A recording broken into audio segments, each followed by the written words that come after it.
அனைவருக்கும் வணக்கம். என்னுடைய லைஃப் ஸ்டோரி பத்தி வீடியோஸ் அப்லோட் பண்ணிட்டு இருக்கேன். முந்தைய வீடியோக்களோட லிங்க் எல்லாமே டிஸ்கிரிப்ஷன்ல கொடுத்துருக்கேன், பார்த்து தெரிஞ்சுக்கோங்க. எங்க பெரியப்பா இறந்து கொஞ்ச நாள்லயே என்னோட சின்ன தங்கச்சியோட ஊர்ல திருவிழா வந்ததுக்கு அவங்க வீட்டுக்கார் வந்து எங்க வீட்டுல சொல்லிட்டு போனாரு, திருவிழாக்கு எல்லாருமே வந்துருங்க, ஜெயாவையும் கூட்டிட்டு வாங்கக்கா அப்படின்ட்டு அவங்க சொல்லிட்டு போயிட்டாங்க. அதுக்கப்புறம் திருவிழா நாள் வந்த அன்னைக்கு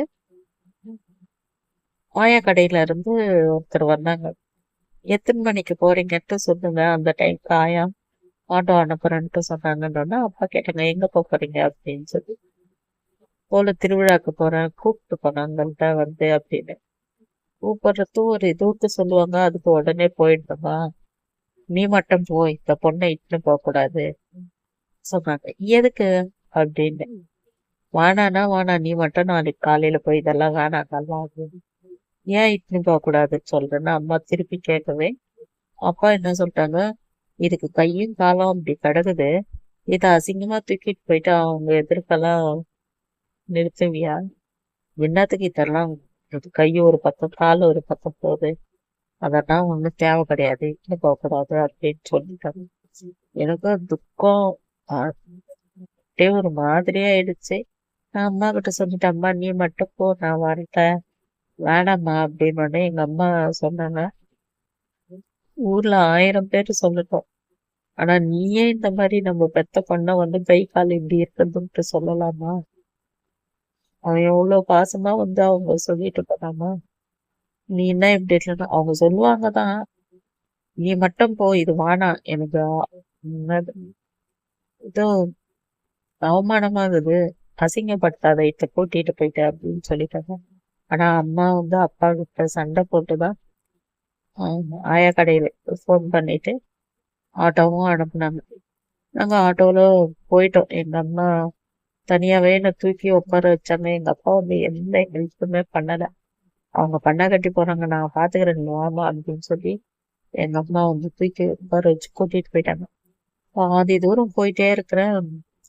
அப்போ டிரைவர் கேட்டாங்க, அப்பூக்காரங்களுக்கு நீங்க சின்ன பொண்ணா, பெரியவங்க தான் இப்ப கொஞ்ச நாளைக்கு முன்னாடி இறந்துட்டாங்கன்னா, அவங்க வீட்டுக்காரு கூட இறந்துட்டாருல்ல, அவங்க பசங்க எல்லாம் என்ன பண்றாங்க, எல்லாத்தையுமே கேட்டு விசாரிச்சுட்டே இருந்தோரு திடீர்னு என்ன அந்த கண்ணாடியில பார்த்துட்டு ஏன் அவங்க அழுகுறாங்க அப்படின்ட்டு கேட்டாங்க.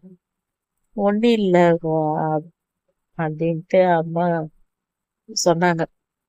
சரி அப்படின்ட்டு அப்புறம் அம்மா வந்து கொடுக்க முடியாது, ஒண்ணும் இல்லக்கா, இப்போ வந்து நாங்க போறது வந்து நாளைக்கு திருவிழாக்கு போறோம், இது போல எல்லாம் வந்து அவங்க அப்பா சொல்றாங்க, மாப்பிள்ள வந்து கூப்பிட்டு போனாங்கப்பா, அதுக்குதான்ப்பா நாங்க போறோம், இந்த பொண்ணும் எங்கேயும் போனது கிடையாது, சரி ஒரு நைட்டு எடுத்து போயிட்டு தங்கலாம் அப்படின்னா, பெத்தவரே இப்படி சொன்னா எப்படிப்பா அப்படின்னா, அப்போ அவரும் திட்டினாரு, அது எப்படிக்கா அப்படி சொல்லலாம், அதுதான் அவங்க அப்படி அழுகுறாங்க அப்படின்னு. அவங்க வந்து என்னோட ஏஜே தான் இருந்தாங்க.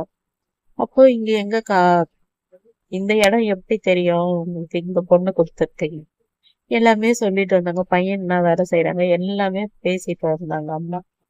நான் அழறதெல்லாம் கொஞ்சம் அப்படியே ஸ்டாப் பண்ணிட்டு அம்மா பேசுறதையும் டிரைவர் பேசுறதையும் அப்படியே கேட்டுட்டே வந்துட்டே இருந்தேன்.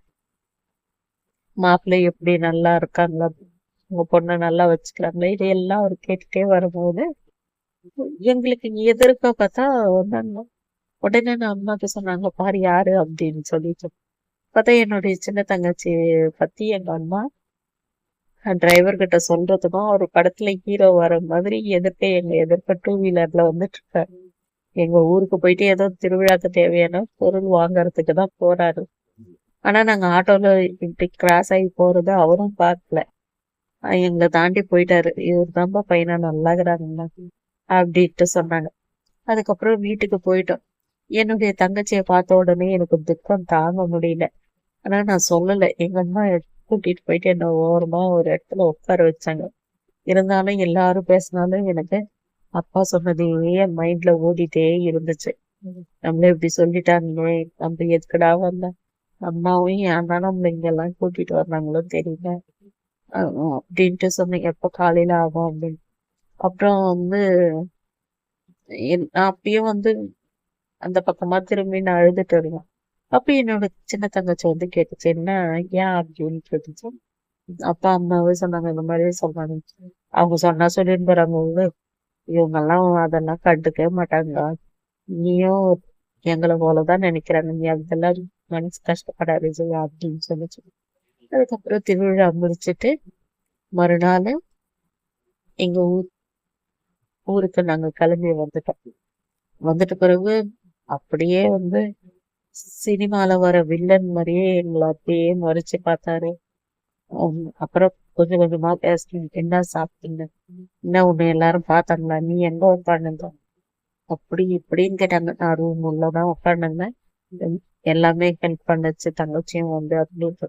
இப்போ போய் அந்த ரூம் உள்ள உட்காந்துக்கிறதுல நீ என்ன வாரிக்கணும், அது இங்கே இருந்திருந்தா ஆட்டோக்கு எவ்வளவு செலவு போச்சு. இப்போ நீ அப்பா கொடுத்த ஆயாவும் அம்மாவும் தானே யாரோ ஒருத்தர் கொடுத்தாங்க, இந்த திமிர் பேச்சுதான் உனக்கு வேணான்றது அப்படின்ட்டுலாம் எனக்கு திட்டினாங்க.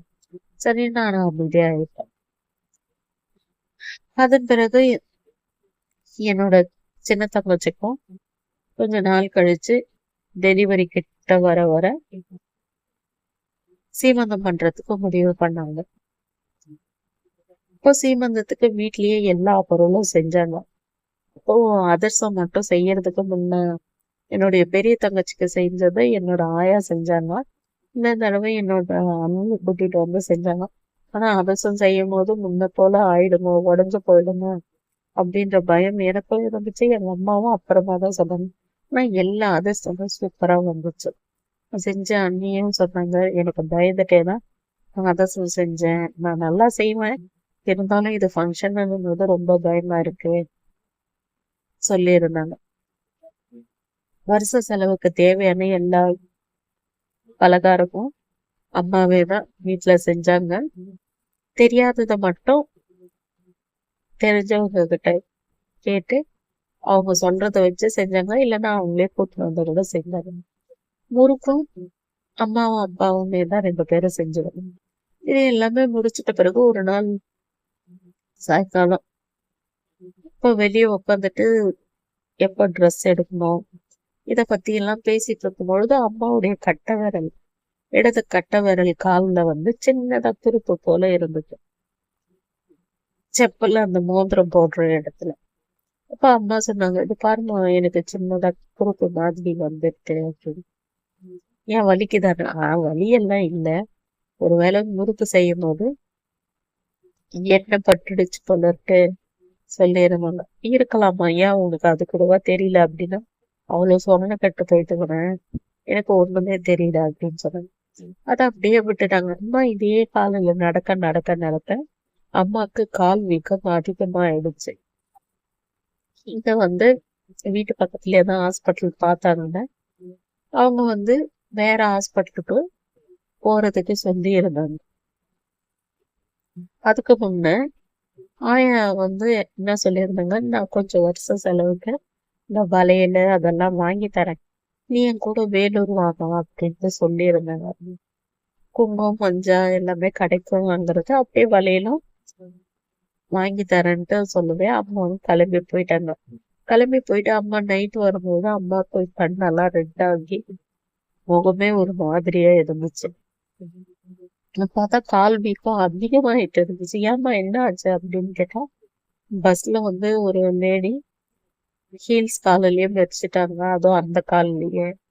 ஆயா ரொம்ப சண்டை போட்டாங்க. எனக்கு அங்க போய் கடையில நிக்கவே முடியல, ஃபீவர் ஆயிடுச்சுன்னா.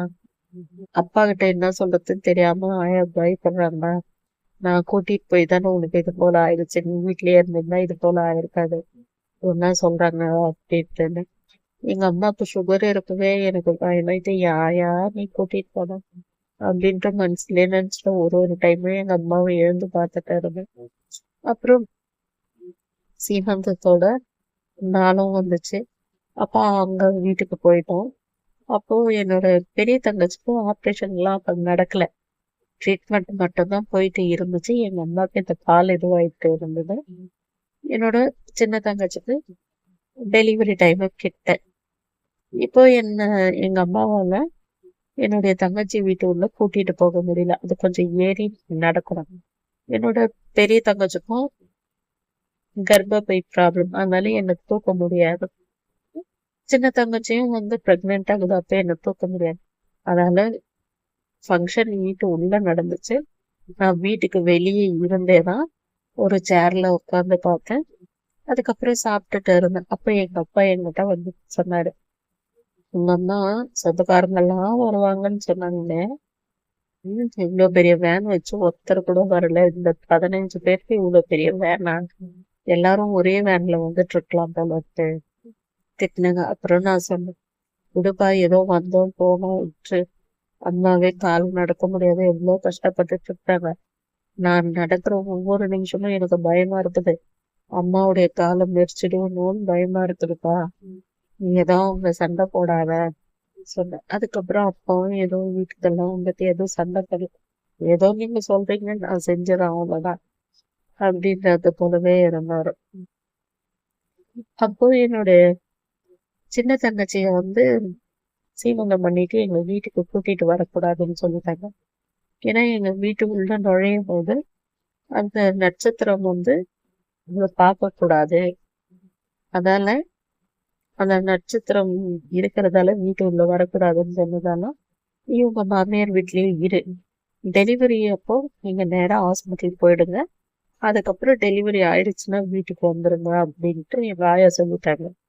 உடனே என்னோட சின்ன தங்கச்சிக்கு கோவம் வந்துச்சு, ஆயா இது போல சொல்லிடுவேன். ஏன்னா அதனோட பிளான் என்னன்னா, எங்க கூடவே இதே வேன்ல இருந்தா இல்ல அவங்க வீட்டுக்கார கூட்டிட்டுனா அன்னைக்கே அங்க இருந்து எங்க வீட்டுக்கு வரணும்னு நினைச்சிச்சு. எங்க ஆயா அந்த நட்சத்திரம் இருக்கிறதால நீ வீட்டு உள்ள வரக்கூடாது அப்படின்னு சொல்லிடுவேன். கோவப்பட்டது போயிட்டு அந்த பக்கம் நின்றுட்டு இருந்துச்சேன். அப்ப ஆயா சொன்னாங்க, இவளுக்கு நான் சொல்றதுக்கு கோவம் வந்துடுச்சு, அவ கோச்சிங்னா கோச்சிக்கிறா, அவளை இப்பெல்லாம் இட்டுன்னு வராதப்பா, டெலிவரி அப்போ நேரா ஹாஸ்பிட்டலுக்கு இட்டுன்னு போட்டு ஆயா சொல்லிட்டு ஆயாவும் கிளம்பி வந்துட்டாங்க. அதன் பிறகு நைட்டு நானும் அம்மாவும் சாப்பிடலான்னு அப்பதான் சாப்பாடு எடுத்து போனோம். தங்கச்சி வீட்டுக்காரு போன் பண்றாரு, வலி வந்துருச்சுன்னு சொல்லுது, ஆனா அது என்ன வலின்னு தெரியல, ஹாஸ்பிட்டல் கூட்டிட்டு போறக்கா நீ ரெடியாரு, நான் வந்து கூட்டிட்டு போறேன்னு அவரு சொல்லியிருந்தாரு. அப்புறம் அம்மா சொன்னாங்க, நீ திரும்ப படுத்துட்டு இருந்தா நான் என்னன்ட்டு போயிட்டு பாத்துட்டு வரேன்னு சொன்னாங்க. அவங்க அப்ப தங்கச்சி வீட்டுக்கார சொன்னாங்க, நீங்க ஜெயாக்கு சாப்பாடெல்லாம் கொடுத்துருக்கா, நான் விட்டுட்டு வந்துடுறானா, நீ எதுவும் நடப்பு வராத, நானே வந்து கூட்டிட்டு போறேன். அம்மா அதுக்குள்ள எனக்கு சாப்பாடெல்லாம் கொடுத்துட்டு ஹாஸ்பிட்டலுக்கு போயிட்டாங்க. ஹாஸ்பிட்டலுக்கு போயிட்டு அங்க இருந்து என்னை பாத்துக்க சொல்லி என்னுடைய பெரிய தங்கச்சிக்கு போன் பண்ணிருந்தேன். ஆனா அவங்க மறுநாள் காலையில தான் வந்தேன். அன்னைக்கு நைட் எல்லாம் எதுவும் என்னை படுக்க வச்சுட்டாங்கன்னா நான் நடுவுல எல்லாம் எதுக்கும் எழுந்துக்க மாட்டேன். அதெல்லாம் அப்பாவுக்கு எந்த கஷ்டமும் இல்லை. காலையில அம்மா வந்தாங்க, வந்து எனக்கு தேவையானதெல்லாம் ரெடி பண்ணி கொடுத்துட்டு மறுபடியும் ஹாஸ்பிட்டல் போயிட்டாங்க. அதனால அப்பாவுக்கு என்ன பாத்துக்கிறது ஒன்றும் கஷ்டமாவே தெரியல. மதியம் போலதான் என்னுடைய பெரிய தங்கச்சி வந்தது. ஏதோ அதுக்கு வலி இருக்கிற மாதிரி தெரியல, நார்மலா தான் சுத்திட்டு இருக்குது, எங்க வீட்டுக்காரர் கூட சொன்னாங்க அப்படின்னு சொல்லிச்சு. அதுக்கப்புறம் அன்னைக்கு சாயங்காலம் செம மழை, 5 மணி இருக்கும், இன்னும் கொஞ்ச நேரத்துல டெலிவரி ஆகிடும்னு சொல்லியிருக்காங்க. ஆனா அப்பயும் அழுவுதான்ட்டு நான் கேட்டேன், இல்லைங்க அழலாம் இல்லை அப்படின்ட்டு சொன்னாங்க.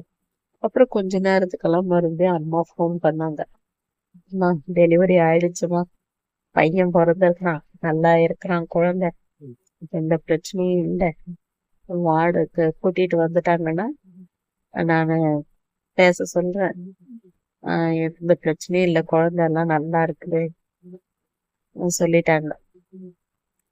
அதன் பிறகு ஹாஸ்பிட்டல் இதுவெல்லாம் முடிச்ச பிறகு 2 நாள் கழிச்சு குழந்தைய வீட்டுக்கு அனுப்பிட்டாங்க. இதன் பிறகெல்லாம் என்ன ஆச்சுன்றத தெரிஞ்சுக்கணும்னா அடுத்த வீடியோல சொல்றேன். இந்த வீடியோ பிடிச்சதுன்னா லைக் பண்ணுங்க.